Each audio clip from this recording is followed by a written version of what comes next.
नमस्कार मित्रांनो, लाडकी बहीण योजनेचा फॉर्म ऑनलाईन कसा भरायचा हा प्रश्न सर्वांनाच पडलेला आहे। तर आपण आज या व्हिडिओच्या माध्यमातून हे सांगणार आहोत की आपल्या स्वतःच्या मोबाईलवरून हा फॉर्म कसा भरायचा आहे। कारण हे तुमच्या फायद्याची गोष्ट आहे, त्यामुळे व्हिडिओ शेवटपर्यंत बघा। कारण ज्या काही चुका होतात ऑनलाईन फॉर्म भरताना किंवा मोबाईलवरती ॲपनं फॉर्म भरताना त्या चुका टाळाव्यात यासाठी हा व्हिडिओ आहे, त्यामुळे शेवटपर्यंत बघा। आणि चॅनलवरती नवीन असेल तर चॅनलला सबस्क्राईब करून नक्की ठेवा, कारण असेच नवीन अपडेट्स आणि या योजनेच्या काही अपडेट्स जर नवीन आल्या तरी आम्ही तुम्हाला या व्हिडिओच्या माध्यमातून सांगणार आहोत, त्यामुळे चॅनलला सबस्क्राईब करून ठेवा। तर चला पटकन वेळ न घालवता आपण बघूया मोबाईलवरून आपल्या कसा भरायचा हा फॉर्म। तर मित्रांनो, पहिल्यांदा तुम्हाला सगळ्यात पहिल्यांदा प्ले स्टोरवरती जायचं आहे। प्ले स्टोरवरती गेल्यानंतर तुम्हाला सर्च बारमध्ये टाकायचं आहे नारी शक्ती टाकू शकता किंवा नारी शक्ती दूत असं जरी टाकलं तरी ते येईल। नारी शक्ती ॲप असं टाकल्यानंतर तुम्हाला बघा हे पहिल्यांदा ऑप्शन नारी शक्ती दूत या नावाचं ऑप्शन येईल, त्याच्यावरती क्लिक करायचं आहे। त्याच्यावरती क्लिक केल्यानंतर तुम्हाला सर्वात पहिल्यांदा दिसेल नारी शक्ती दूत मुख्यमंत्री जनकल्याण कक्ष महाराष्ट्र ह्या ॲपवरती तुम्हाला जायचं आहे आणि हा ॲप तुम्हाला इन्स्टॉल करून घ्यायचा आहे। मित्रांनो, दुसरं कोणतंही ॲप घ्यायचं नाही, हेच ॲप घ्यायचं आहे। हे ॲप आहे त्यामुळे हे करा। मी इन्स्टॉल करून घेतलेलं आहे, तुम्हाला इथे इन्स्टॉल असा ऑप्शन येईल, त्यामध्ये इन्स्टॉल करा। इन्स्टॉल झाल्यानंतर तुम्हाला ओपन करायचं आहे। ओपन झाल्यानंतर तुम्हाला याच्या इंटरफेस अशी दिसेल। ॲप ओपन केल्यानंतर तिथल्या सगळ्या फॉर्मॅलिटीज ओके केल्यानंतर डन हा ऑप्शन येईल। डन ऑप्शन आल्यानंतर तुम्हाला लॉगिनचं हे पेज ओपन होईल, त्यामध्ये तुम्हाला इथं आपला मोबाईल नंबर प्रविष्ट करा असा ऑप्शन येईल।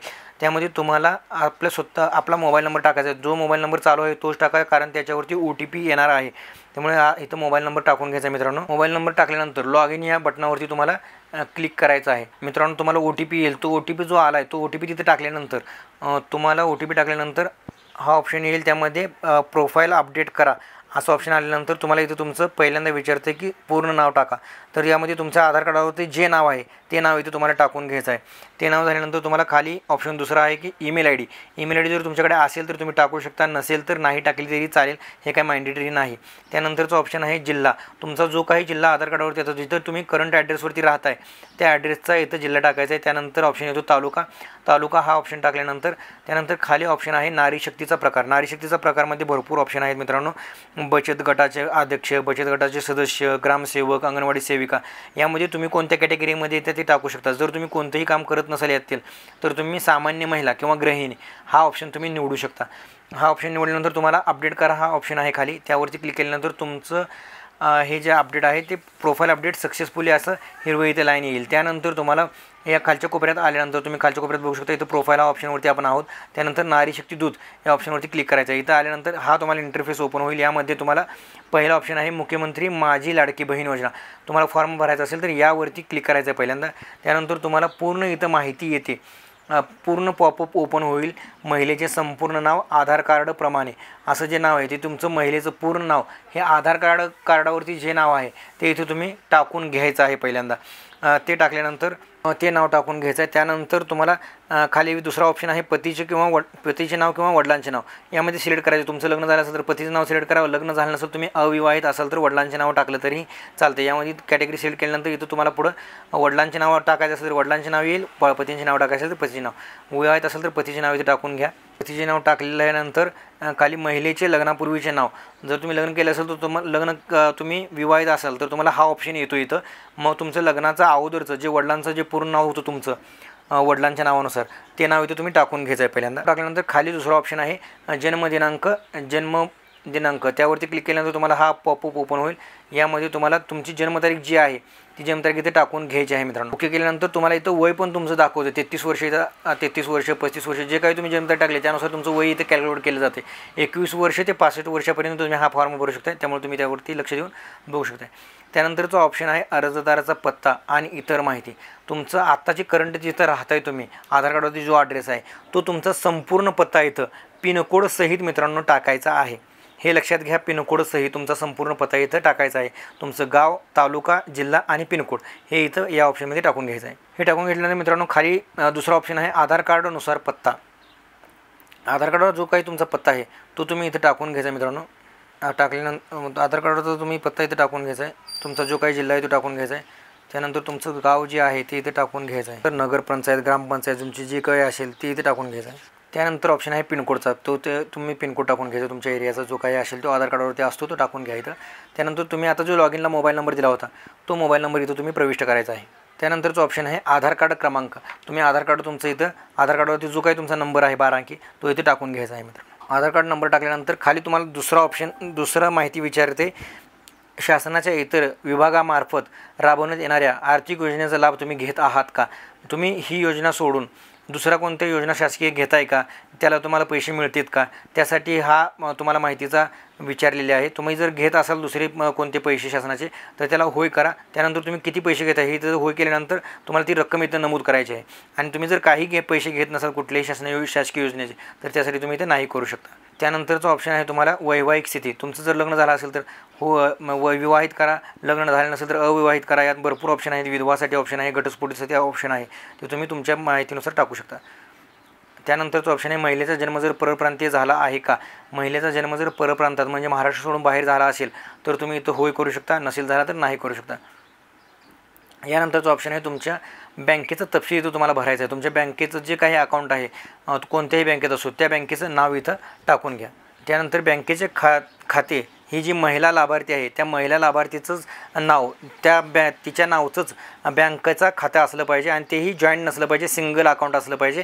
त्यांचं नाव जे आहे जी लाभार्थी महिला आहे त्यांचं नाव इथं टाकून घ्या. त्यानंतर तुमचं बँकेचं जे काही अकाउंट नंबर आहे ते इथे तुम्ही टाकून घ्यायचा आहे मित्रांनो. त्यानंतर तुमच्या बँक पासबुकवरती IFSC कोड असतो तो IFSC कोडसुद्धा इथे प्रविष्ट करा. IFSC कोड टाकून झाल्यानंतर तुम्हाला खाली विचारते आपला आधार क्रमांक बँक खात्याला जोडला आहे का?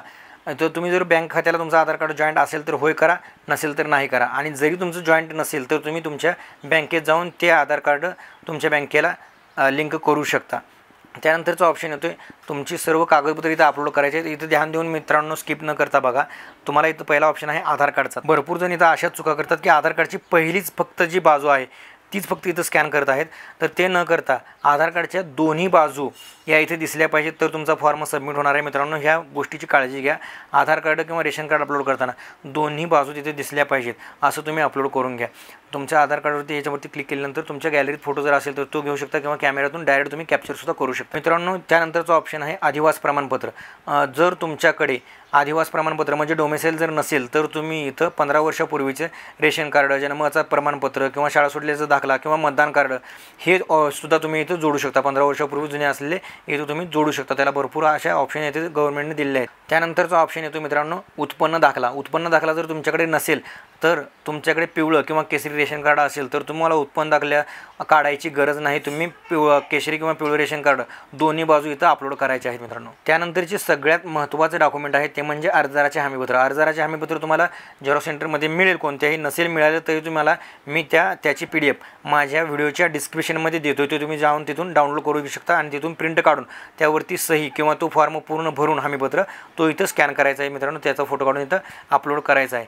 हे लक्षात ठेवा. हे हमीपत्र तुम्ही अपलोड केल्याशिवाय तुमचा फॉर्म सबमिट होणार नाही. त्यामुळे हमीपत्र नक्की डाउनलोड करा. तुम्हाला व्हिडिओच्या डिस्क्रिप्शनमध्ये तुम्हाला मी ते हमीपत्र देतो, तुम्ही तिथून डाउनलोड करून घेऊ शकता. नंतरचा ऑप्शन आहे मित्रांनो बँक पासबुक. जर तुमच्याकडे बँक पासबुक असेल त्याचा फोटो असेल तर ते अपलोड करा. नसेल केलं तरी चालते पण शक्यतो अपलोड करा मित्रांनो. बँक पासबुकचा जो ऑप्शन आहे तिथं बँक पासबुक तुमचा अपलोड करून घ्या. त्यानंतरचा ऑप्शन आहे महिलेचा जन्म परराज्यात असल्यास पतीचे कागदपत्र. त्यांना गव्हर्नमेंटनं ऑप्शन दिला होता जर परराज्यातील जन्म झालेली महिला असेल तर त्याला आणि महाराष्ट्रात जर लग्न झालं असेल किंवा महाराष्ट्रात नंतर राहायला आले असतील तर त्यांनी तिथं पतीचे कागदपत्र जोडायचे. हा त्यांच्यासाठी ऑप्शन आहे. तर तिथं तुम्ही जर तसं त्या कॅटेगरीमध्ये बसत असाल तर तुम्ही इथं कागदपत्र अपलोड करू शकता. त्यानंतरचा ऑप्शन आहे मित्रांनो अर्जदाराचा फोटो. आता अर्जदाराचा फोटो घेताना भरपूर लोक अशा चुका करतात की फोटोवरील फोटो वगैरे घेतात. असं न करता मित्रांनो फोटो हा लाईव्ह घ्यायचा आहे. म्हणजे जी महिला लाभार्थी आहे त्याचा फोटो असा लाईव्ह घ्यायचा आहे तरच तुमचा फॉर्म ॲक्सेप्ट होणार आहे. या चुका मित्रांनो भरपूर लोक करतात, त्या करू नका. कारण थोडक्यासाठी तुमचं योजनेतून तुम्ही अपात्र होण्यापेक्षा तुम्ही लाईव्ह फोटो घ्या त्या महिलेचा. हे योग्य आहे सर्वात. त्यामुळे महिलेचा लाईव्ह फोटो घेऊया. चला घेऊया महिलेचा लाईव्ह फोटो. फोटोवरती क्लिक केलं म्हणजे तुम्हाला फोटो असा डायरेक्ट कॅमेरा ओपन होईल आणि त्यातून तुम्ही लाईव्ह फोटो घेऊ शकता. तुम्हाला प्रिव्ह्यूमध्ये महिलेचा फोटो तिथे दिसेल. जर व्यवस्थित आला नसेल तर परत तुम्ही फोटो घेऊ शकता. त्यानंतर हमीपत्र जे काही डिस्क्लेमर दिलेलं आहे त्याला क्लिक करून त्यानंतर ओके करून तुम्ही माहिती जतन करा हा जो ऑप्शन आहे, तुम्ही पूर्ण माहिती व्यवस्थित भरलेली आहे, भरल्यानंतर माहिती जतन करावरती तुम्ही क्लिक करू शकता. ते म्हणजे तुमचे पूर्ण फॉर्म सबमिट होईल. पूर्ण फॉर्म तुम्ही सबमिट करू शकता मित्रांनो. तो फॉर्म सबमिट केल्यानंतर तुम्हाला एक प्रिव्ह्यू येईल. तो प्रिव्ह्यू आल्यानंतर तुम्ही त्याच्यावरती तो पूर्ण फॉर्म बरोबर आहे का तो चेक करा आणि त्यानंतर तुम्ही त्याच्यावरती सबमिट असं ओके केल्यानंतर तुमचा फॉर्म हा सबमिट केला जाईल. तर सर्व्हरचा बराच इश्यू येतो, पण तुम्ही परत प्रयत्न करून हा फॉर्म भरण्याचा प्रयत्न करा. आणि त्यानंतर तुम्ही केलेल्या अर्जाची जर स्थिती तुम्हाला बघायची असेल तर होम पेजला आल्यानंतर तुम्ही नारी शक्ती दूत ओपन केल्यानंतर इथं 3 नंबरला जो ऑप्शन आहे केलेले अर्ज, यामध्ये तुम्ही भरलेल्या फॉर्मची स्थिती बघू शकता. म्हणजे हा फॉर्म अप्रूव्हला गेलेला आहे का, अप्रूव्ह झालेला आहे का, हे याची स्थिती तुम्ही यामध्ये बघू शकता. हा फॉर्म पूर्ण भरून झाल्यानंतर याची पडताळणी झाल्यानंतर तुम्हाला याचे पैसे मिळणार आहेत आणि त्याची स्थिती हे तुम्ही दरवेळी तुमच्या मोबाईलमध्ये चेक करू शकता. तर तुम्हाला जर हा व्हिडिओ चांगला वाटला तर तुमच्या नातेवाईकांना सुद्धा शेअर करा, त्यांनाही हा फॉर्म भरू द्या. कोणीही या योजनेतून वंचित राहिलं नाही पाहिजे याची आपण काळजी घेऊया आणि त्यासाठी हा व्हिडिओ आहे. तर मित्रांनो, तुम्हाला हा व्हिडिओ जर चांगला वाटला तर आमच्या चॅनलला सबस्क्राईब करून ठेवा, कारण यामध्ये काहीतरी बदल झाले या योजनेत तर आम्ही तुम्हाला अपडेट्स नक्की देत जाऊ का. त्यामुळे चॅनलला सबस्क्राईब करा आणि व्हिडिओ आवडला असेल तर आपल्या नातेवाईकांना मित्रांना शेअर करा. तर भेटूया आपण नवीन एखादी स्कीम घेऊन. तोपर्यंत धन्यवाद. जय महाराष्ट्र.